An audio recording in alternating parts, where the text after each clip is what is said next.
All right, so sometimes you may just want to grab a quick piece of information from a table and not necessarily create a whole query for it. Queries do answer questions, they do filter out data, but what's most important about queries is that they are filters you are doing regularly. You are regularly looking for the clients that work with BC76, okay? Or the client that is BC76. You are regularly looking at clients by city. You are regularly looking at the Georgetown client statuses. But maybe your boss or you yourself need data really quickly, and you don't need to create a query that you're pulling regularly. It's just something you need really fast. When you're in a table, you have a whole sort and filter option. So you can see here, if I go to like city, for instance, I can choose to sort in ascending or descending order, and it'll apply to the table. And it's quick and easy for me to see. I can also remove the sort really quickly. I can turn on my filters here, which will actually, it doesn't work the same way it does in Excel where it's turning on filters for everything. It just shows you that for that area. But something else I want to show that's kind of interesting with Access is it knows that you want to filter and sort data really quickly, so it's going to give you suggestions.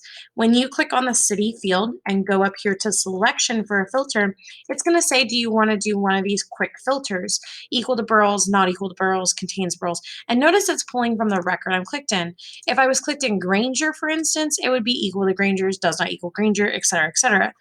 So I could actually choose boroughs here, and I can choose equals boroughs, and it'll show me the people who live in boroughs or work in boroughs. So I have that option, and now you can see that toggle filter has been turned on. If I unclick toggle filter, everything will come back. So going back to city, let's go back to selection equal boroughs. And what I also want to show you is that the filter has now been turned on, so we can click this drop-down menu and adjust it. You can see that a text filter has been applied and it's using the equals to. So let's say I wanted to adjust this, and instead of seeing just the people in boroughs, I would want to see the people or the clients that work in a city that begins with G. If I go to begins with and I type in a G, you're going to see that nothing pops up.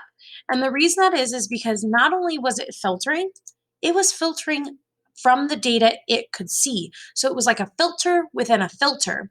So if we bring it back and check boroughs, if I go to filter anything that begins with a G, well, in this case, the two records that are showing have no cities beginning with G. So that's why nothing showed.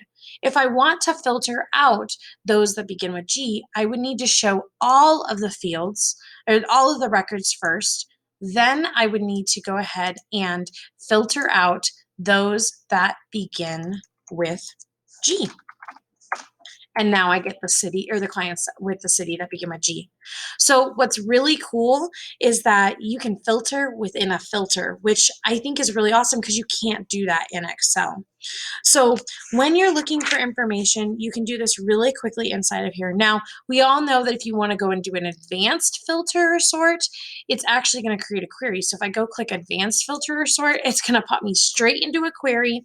It's brought in the criteria I already set, like G asterisk, because G is the starting letter and asterisk is a wild card, and you would then be able to adjust this as needed.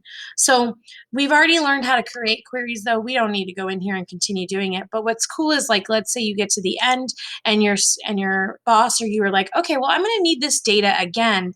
I can go to advanced and advanced filter or sort and create a quick query from it. I can also clear all the filters right here and bring everything back really quickly.